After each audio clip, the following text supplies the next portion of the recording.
Está no ar o Boletim Coppola News, o canal de cortes mais visto do YouTube. Eu sou Márcio Andrade e no vídeo de hoje você vai ver que a Lei Magnitsky, sanções, tarifaço e também cancelamento de vistos, tudo isso pode acontecer com autoridades autoritárias aqui no Brasil. Algumas coisas já aconteceram, mas tem muito mais coisas por vir. Portanto, se inscreva no canal, deixa o seu comentário e deixa também o seu like.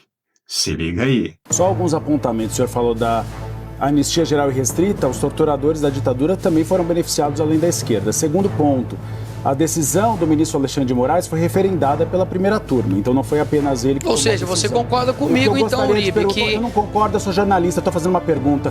Apenas uma questão, deputado. Tudo bem, deputado, obrigada pela disposição aqui para essa conversa. Eu digo até que o senhor é personagem central dessa decisão. O senhor é mencionado pela ligação de vídeo que fez na manifestação de domingo ao ex-presidente Jair Bolsonaro.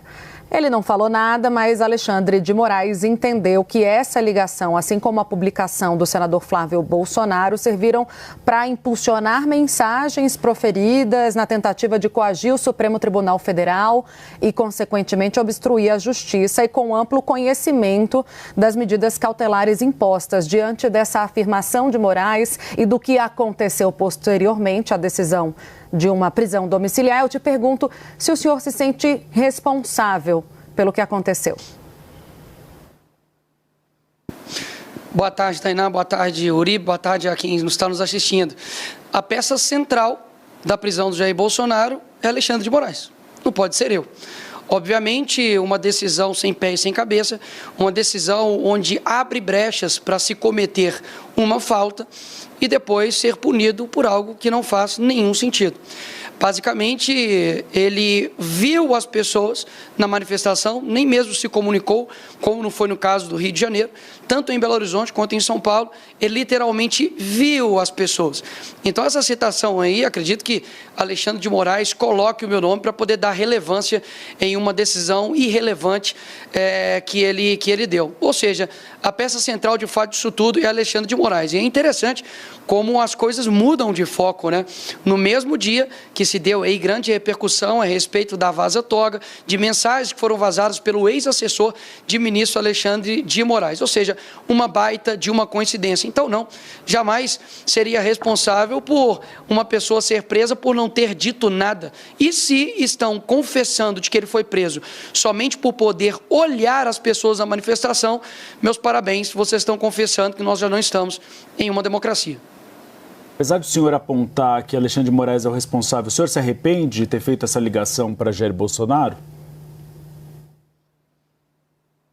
Claro que não. Eu vou me arrepender de fazer algo correto, algo que não tem nenhum tipo de problema. E não tem essa de apesar, Uribe. Apesar da pessoa ter matado, você foi lá e, sei lá, passou perto dela. O foco, literalmente, é o primeiro. É quem, de fato, colocou na prisão, que é o Alexandre de Moraes. A gente não vai discutir aqui a respeito das ilegalidades que ele cometeu, por exemplo, as imagens, as mensagens vazadas, onde mostra que ele, enfim, praticamente sua equipe mandava prender pessoas por postagens de 2018. Ninguém vai comentar a respeito disso. Realmente o foco é, você se sente arrependido? Sinceramente, eu acredito que nós temos coisas muito mais sérias a se tratar. Você tem pessoas hoje presas de forma desproporcional, injustamente, tomando penas que nenhum criminoso de alta patente aqui no nosso país toma. Inclusive, saiu aí na notícias, né, de que Moraes diz que a justiça é igual para todos. Mentira. Sérgio Cabral agora com certeza deve estar rindo com uma condenação de 400 anos por corrupção na sua sacada ali do seu apartamento em Leblon. Então não, a justiça não é literalmente igual para todos. Agora, Jair Bolsonaro está aí no mesmo patamar de que líderes de facção criminosa. Na verdade, um nível até mesmo abaixo, né? Porque até mesmo uma pessoa que é líder de facção criminosa pode dar entrevistas, né? E eu me pergunto, para poder finalizar e passar a palavra para vocês, e quem divulgou as imagens do Jair Bolsonaro falando com as pessoas na manifestação nas redes sociais, também vão ser indenizadas? Ou seja, não faz sentido nenhum, é uma ditadura extremamente confusa. E dizer de que ele quebrou a medida cautelar realmente é ignorar a sanha ativista de um juiz que, de fato, parece um político com uma toga.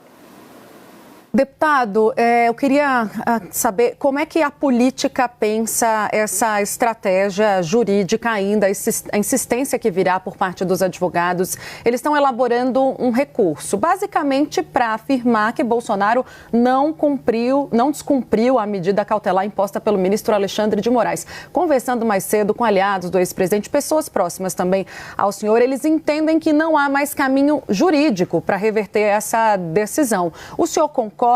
E a estratégia política que está em curso, que é de muita pressão sobre a Câmara Federal. Falo da Câmara porque o senhor é deputado. Tende a dar algum resultado? Rui Barbosa pode ressuscitar que não ia adiantar de nada. Não existe um caminho jurídico para quando só uma pessoa decide a respeito de tudo. Eles irão recorrer a quem? Fazer o embargo de declaração para poder cair no próprio ministro Alexandre de Moraes? Mais uma vez, o ministro Alexandre de Moraes, ele acumula funções. Ele é o delegado, ele é o investigador, ele é o promotor, ele é a vítima, ele é o delegado, tudo ao mesmo tempo. Até mesmo o próprio Flávio Dino, por exemplo, que tem uma ação contra o presidente Bolsonaro, não se coloca impedido nessas ações. Ou seja, a gente, de fato, precisa colocar os pingos nos is e mostrar que não, nós não estamos em uma democracia que eu, como deputado, apresento uma PEC e isso vai ser aqui tratado de uma forma legislativa e da forma como deveria traçar o curso natural. Não, eu quero dar um exemplo aqui mais recente, e nem é sobre, digamos assim, uma pauta, digamos, moral, por mais que isso atue na vida das pessoas, mas é uma pauta econômica. A derrubada do aumento de IOF foi feito pelos deputados, foi feito por essa casa, foi feita pelo Senado, e o que aconteceu? O PT recorre até o STF e é sorteado, o homem sortudo, cai na mão do Alexandre de Moraes para poder decidir, então, o aumento do IOF. E o que ele faz? Ele mantém o aumento do IOF. Ou seja, isso não é violar as barreiras e os limites dos poderes que nós temos? Ou seja, já não há mais poder executivo, legislativo e judiciário. Há somente um poder chamado Alexandria. De fato, é somente o ministro Alexandre de Moraes que decide a respeito de tudo. E quero deixar aqui algo bem claro. Não tem uma oposição ao ministro Alexandre de Moraes por picuinha, por bia. Isso aqui diz respeito a questões muito sérias, como eu disse. O ministro Alexandre de Moraes está em uma lista, não uma lista de chamada de uma escola, ele está em uma lista onde existem pessoas que são violadores de direitos humanos, criminosos de alta patente. E isso precisa ser dito de forma clara. As sanções que ocorrem com ele está querendo levar todas as outras demais autoridades para o mesmo buraco que ele está se colocando. Por isso, nós como deputados e também senadores, anunciamos hoje que sim, nós iremos parar as sessões até que haja um diálogo para pautar, em primeiro lugar, a anistia ampla, geral e restrita, até mesmo porque a esquerda foi concedida com este benefício anteriormente, e não por conta de vidros quebrados, mas por saquear bancos, por crimes de terrorismo e crimes de morte. O segundo ponto é impeachment do ministro Alexandre de Moraes e, consequentemente, a nulidade de todos os seus atos. Afinal de contas, você tem uma pessoa que já, de diversas formas, deixou bem claro que extrapolou os seus poderes, tem feito vingança processual e tem colocado pessoas na cadeira meramente porque estavam de verde e amarelo. Não vi ninguém de vermelho que cometeu os mesmos crimes aqui ser preso nenhuma vez aqui no nosso país, porque já teve momentos onde a esquerda já invadiu também aqui esses locais e nada aconteceu. E, por fim, o fim do foro privilegiado, que não tem nada de privilegiado, né? Não, como deputado, o foro privilegiado, olha só, deveria ser para poder proteger os deputados, o seu artigo 53, a inviolabilidade do mandato, mas hoje o maior ataque que há à nossa prerrogativa de deputado e senador é vinda do Supremo Tribunal Federal. Então, não há privilégio nenhum. E, por fim, eu deixo aqui minha pergunta: por que Jair Bolsonaro e todas as pessoas que foram envolvidas no dia 8 estão sendo julgadas pelo Supremo Tribunal Federal? Por quê? Me fala um aí que foi colocado anteriormente. Ou seja, ministro Lula foi colocado, na verdade, estava numa primeira instância, foi feita uma manobra para poder jogar, enfim, para o STF e assim ser solto. Agora é o contrário. Tira-se da primeira instância para poder ter um julgamento, para poder jogar para o STF, para literalmente fazer um jogo de cartas marcadas. Esse é o cenário atual do nosso país. E há quem diga que nós estamos em uma democracia. Só alguns apontamentos. O senhor falou da anistia geral e restrita. Os torturadores da ditadura também foram beneficiados além da esquerda. Segundo ponto, a decisão do ministro Alexandre de Moraes foi referendada pela primeira turma. Então não foi apenas ele que tomou a decisão. Ou seja, você concorda comigo, então, Uribe, que... Eu não concordo, eu sou jornalista, estou fazendo uma pergunta. Apenas uma questão, deputado. Não, doutor Uribe, mas... O protesto de vocês foi extremamente maior do que se esperava. O protesto dos senhores foi maior do que se esperava, realmente. Se viu que há uma mobilização popular, principalmente em defesa de Jair Bolsonaro e contra o presidente Lula. Isso é inegável. Teve o triplo da última manifestação da anistia. Só que a gente vê a direita só defendendo a anistia. Agora a direita ameaça, por exemplo, obstruir as sessões do Congresso Nacional. Não é um tema muito focado nos parlamentares, que não interessa a boa parte da população que passa fome, que tem outros problemas e quer ver projetos sendo aprovados? O IOF é um exemplo. O trabalho de vocês fez com que a maior parte da população que era contra o IOF ficasse feliz com a mobilização que vocês fizeram. Não é falar para a parede, falar sozinho, ficar só no tema da anistia e não propor uma pauta ampla que interesse o país, seja a população de direita ou a população de esquerda? Primeiro você diz que é jornalista e fala que não acha nada e faz uma pergunta sobre seus achismos. É estranho. Mas respondendo então a sua pergunta, eu estou entrevistando. A grande questão, então deixa eu responder, com base na sua pergunta feita de achismos, né? O que eu estou querendo dizer, Uribe, é o seguinte: primeiro, a respeito sobre a anistia, é o que exatamente estou querendo dizer. Houve uma anistia ampla, geral e restrita, eu não disse somente para a esquerda, houve uma anistia ampla, geral e restrita, e é isso exatamente que eu estou pedindo para todos. E neste caso, agora em específico, foi para as pessoas, obviamente, que cometeram aqui alguns crimes e delitos, mas não de proporção de 17 anos. Agora, quem não está preocupado com o foco dos grandes problemas reais do país é o ministro Alexandre de Moraes. Porque, no fim das contas, nós estamos fazendo um trabalho aqui, tentando fazer um trabalho para olhar para as causas profundas do nosso país, como, por exemplo, saneamento básico, onde tem 100 milhões de pessoas que não têm água potável e nem saneamento básico no nosso país. A gente tem que tratar sobre o problema de segurança aqui no nosso país. Nós temos que tratar a respeito de problemas sobre educação no nosso país. Agora, quem está no Poder Executivo? Quem que está no Poder Judiciário somente gastando o seu tempo em perseguir opositores? Qual é a medida que o nosso Judiciário tem tomado contra o crime organizado?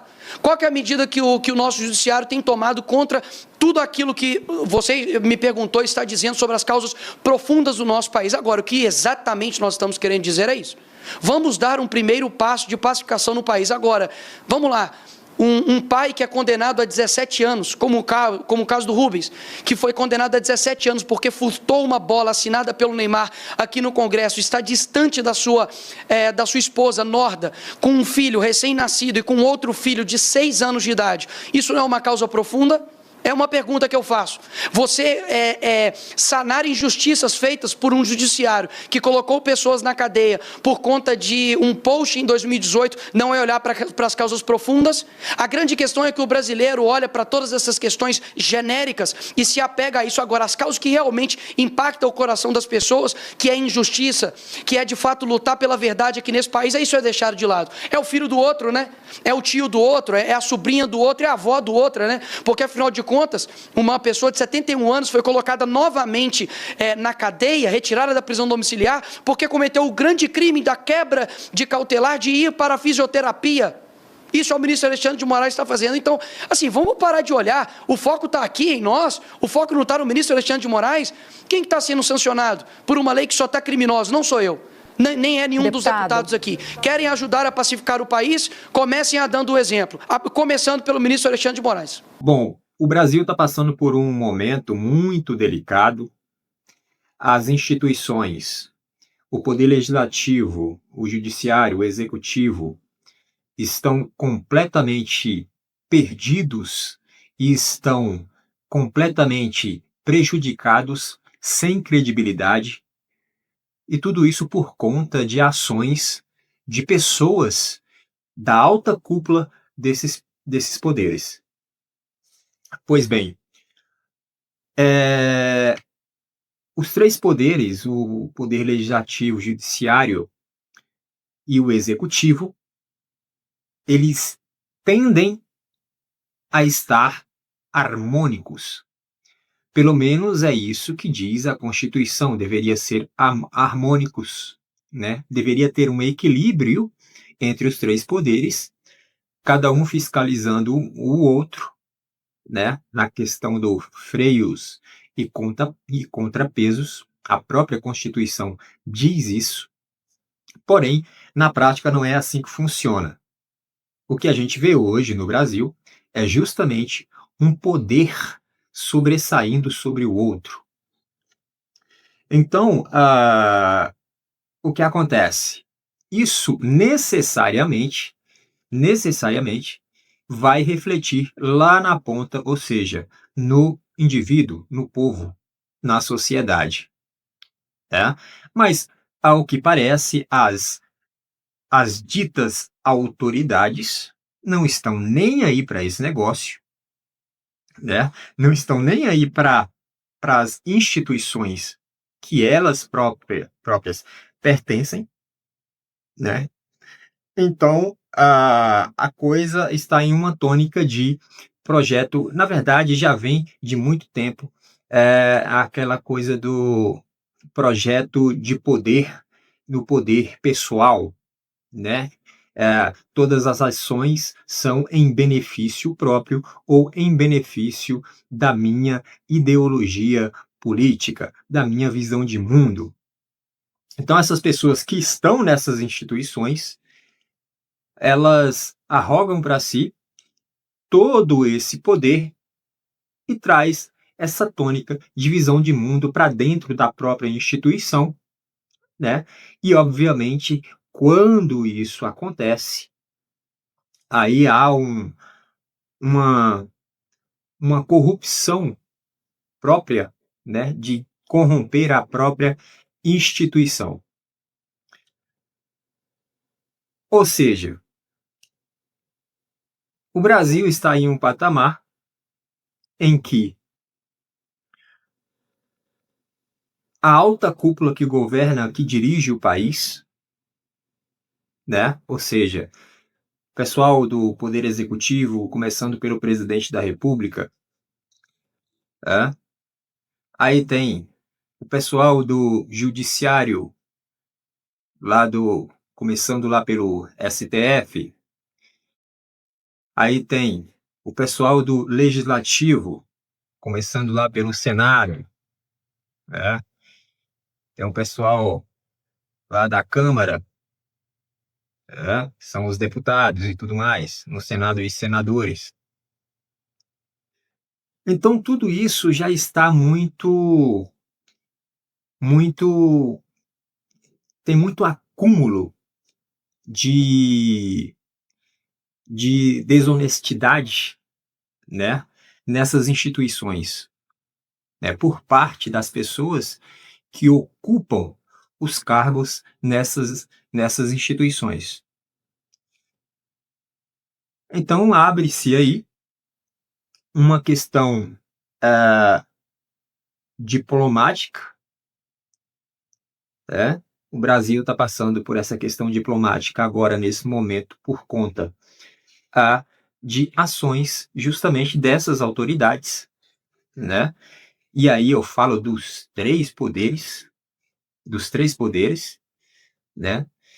E aí essas autoridades, por conta de ações dessas autoridades, ações essas que, quando executadas, feriu a legislação de outro país, feriu a ordem jurídica e constitucional de outro país, e por isso que está havendo uma reação deste outro país para com o Brasil.